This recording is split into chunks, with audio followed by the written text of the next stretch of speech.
अब हम लोग वैल्यूएशन ऑफ गुडविल, जो कि क्लास 12 में पार्टनरशिप अकाउंटिंग का सेकंड चैप्टर है। वैल्यूएशन ऑफ गुडविल जो होता है वो अकॉर्डिंग टू अकाउंटिंग स्टैंडर्ड 26 होता है। इसका ट्रीटमेंट और वैल्यूएशन अकाउंटिंग स्टैंडर्ड 26 के अकॉर्डिंग करते हैं। अकाउंटिंग स्टैंडर्ड 26 के अकॉर्डिंग दो टाइप के गुडविल होते हैं। एक को परचेज गुडविल कहते हैं, दूसरे को सेल्फ जनरेटेड गुडविल कहते हैं। परचेज गुडविल टैंजेबल एसेट होता है, जबकि सेल्फ जनरेटेड गुडविल को एसेट रिकॉग्नाइज नहीं किया जाता है। जो परचेज गुडविल होता है, पहले उसका वैल्यूएशन समझेंगे। परचेज गुडविल का वैल्यूएशन करने के लिए एक परचेजिंग फर्म जब एक दूसरे फर्म जिसको परचेज करे, जिसको वेंडर कहते हैं, तो परचेजिंग फर्म वेंडर फर्म के सारे एसेट्स को ले लेता है और उसकी सारी लायबिलिटीज को ले लेता है, एक्सटर्नल लायबिलिटी जो भी एग्री हो, और एसेट्स माइनस लायबिलिटीज को नेट एसेट कहते हैं। इसे कैपिटल एम्प्लॉयड भी कहते हैं। और उसके बदले में जो परचेजिंग फर्म वेंडर फर्म को पे करता है, उसे परचेज कंसिडरेशन कहते हैं। अब परचेज कंसिडरेशन को नेट एसेट से कंपेयर करते हैं। परचेज कंसिडरेशन अगर नेट एसेट से ज्यादा का हो तो जो डिफरेंस होता है वो परचेज गुडविल होता है, और अगर परचेज कंसिडरेशन नेट एसेट से कम का हो तो उसे कैपिटल रिजर्व कहते हैं। अब आते हैं सेल्फ जनरेटेड गुडविल का वैल्यूएशन। सेल्फ जनरेटेड मेथड से ये जो सेल्फ जनरेटेड गुडविल होते हैं, उसके टाइप्स समझने, उसके वैल्यूएशन के मेथड समझने से पहले एक टर्म समझ लेंगे, एडजस्टेड प्रॉफिट। इसको नॉर्मल बिजनेस प्रॉफिट भी कहते हैं।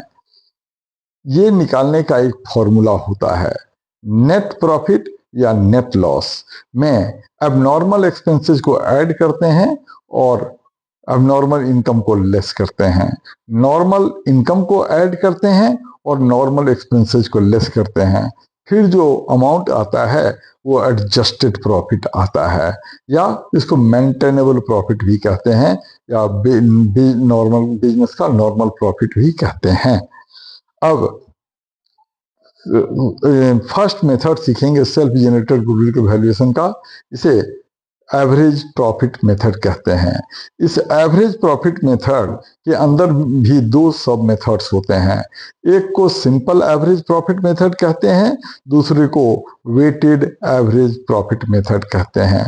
तो सिंपल एवरेज प्रॉफिट मेथड से गुडविल निकालने के लिए एक टेबल बनाते हैं। उस टेबल में 4 कॉलम्स होने चाहिए। पहला कॉलम ईयर एंड, जिस ईयर में गुडविल का वैल्यूएशन करना होता है उसके प्रीवियस फ्यू ईयर का नेट प्रॉफिट या नेट लॉस क्वेश्चन में दिया हुआ हो सकता है, पहले कॉलम में उसे लिखते हैं। दूसरे कॉलम में नेट प्रॉफिट या नेट लॉस के अमाउंट को ब्रैकेट में लिखेंगे, नेट प्रॉफिट को ब्रैकेट के बाहर लिखेंगे। थर्ड कॉलम में एडजस्टमेंट्स लिखते हैं। मतलब अभी जो सुना कि अब नॉर्मल एक्सपेंसेस को उसमें ऐड करते हैं, अब नॉर्मल इनकम को लेस करते हैं, नॉर्मल इनकम को ऐड करते हैं, नॉर्मल एक्सपेंसेस को लेस करते हैं, तो ये सारे एडजस्टमेंट थर्ड कॉलम में दिखाते हैं। फोर्थ कॉलम में एडजस्टेड प्रॉफिट लिखते हैं और सारे एडजस्टेड प्रॉफिट को टोटल कर लेते हैं।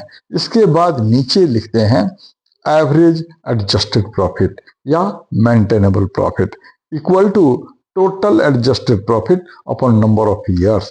इस तरह से एवरेज एडजस्टेड प्रॉफिट आता है। उस एवरेज एडजस्टेड प्रॉफिट को नंबर ऑफ ईयर्स परचेज से मल्टीप्लाई कर देते हैं तो वो गुडविल आ जाता है।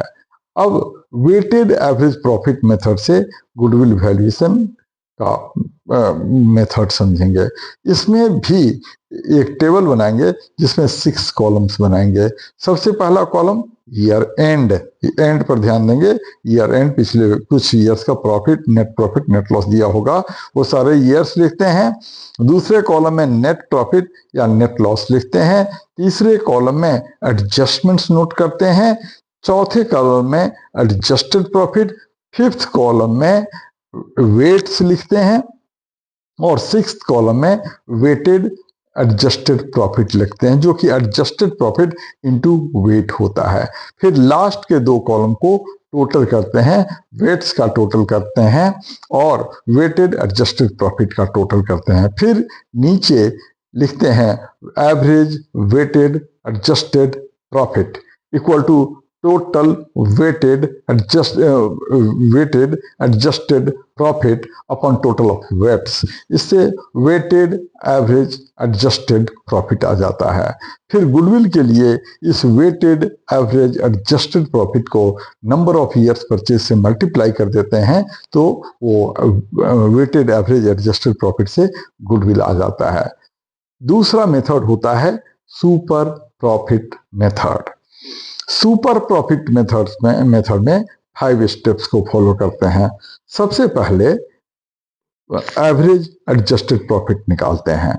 नंबर 2 पर कैपिटल एम्प्लॉयड कैलकुलेट करते हैं। कैपिटल एम्प्लॉयड का मतलब जिस फर्म को परचेज किया उसके बैलेंस शीट से उसका कैपिटल एम्प्लॉयड निकाल लेते हैं। फॉर्मूला होता है फॉर्मूले के दो अप्रोच होते हैं, लायबिलिटी साइड अप्रोच और asset side approach. Liability side approach से फर्म का capital plus past profits plus long term loans, उसमें से 3 आइटम्स को माइनस कर देते हैं, purchase goodwill, non trade investment और डेफर्ड रेवेन्यू एक्सपेंडिचर, जिसको एडवर्टीजमेंट एक्सपेंडिचर या एडवर्टीजमेंट सस्पेंस अकाउंट भी कहते हैं। तो लायबिलिटी साइड अप्रोच से कैपिटल एम्प्लॉयड आ जाता है। और एसेट साइड अप्रोच से total assets excluding purchase goodwill, non trade investment and deferred revenue expenditure, और इसमें से लायबिलिटी साइड से करेंट लायबिलिटीज को माइनस कर लेते हैं, तो एसेट साइड से कैपिटल एम्प्लॉयड आ जाता है। थर्ड स्टेप में इस कैपिटल एम्प्लॉयड को नॉर्मल रेट ऑफ रिटर्न या फेयर रेट ऑफ रिटर्न से मल्टीप्लाई करते हैं, फिर जो अमाउंट आता है वो नॉर्मल प्रॉफिट होता है। Fourth step super profit. Super profit का मतलब average adjusted profit minus normal profit, और इस सुपर प्रॉफिट को नंबर ऑफ ईयर्स परचेज से मल्टीप्लाई कर देते हैं, तो वो गुडविल आ जाता है सुपर प्रॉफिट मेथड से। अब आते हैं कैपिटलाइजेशन मेथड। कैपिटलाइजेशन मेथड के अंदर 2 सब मेथड्स होते हैं। Number 1 sub capitalisation of average profit method. इस मेथड में 3 स्टेप्स फॉलो करते हैं। सबसे पहले capitalised value of the firm या business equal to average adjusted profit upon normal या फेयर रेट ऑफ रिटर्न, उससे capitalised value of the firm आता है। स्टेप 2 कैपिटल एम्प्लॉयड या नेट टेंजिबल एसेट निकालते हैं। फिर कैपिटलाइज्ड वैल्यू और गुडविल का मतलब, गुडविल का फॉर्मूला होता है capitalised value of the firm minus net tangible asset, वो फर्म का गुडविल हो जाता है। और लास्ट मेथड है capitalisation of super profit method. इस मेथड में भी 5 स्टेप्स फॉलो करते हैं। सबसे पहले एवरेज एडजस्टेड प्रॉफिट निकालेंगे। नंबर 2 पर कैपिटल एम्प्लॉयड कैलकुलेट करेंगे। नंबर 3 पर नॉर्मल प्रॉफिट मतलब capital profit into normal rate of return से नॉर्मल प्रॉफिट आएगा। फोर्थ स्टेप में सुपर प्रॉफिट निकालते हैं, जिसका फॉर्मूला होगा average adjusted profit minus normal profit. और फिफ्थ स्टेप में goodwill equal to average super profit upon normal या फेयर रेट ऑफ रिटर्न। इससे जो अमाउंट आएगा वो capitalisation of super profit method से फर्म का गुडविल होगा। बंद करो।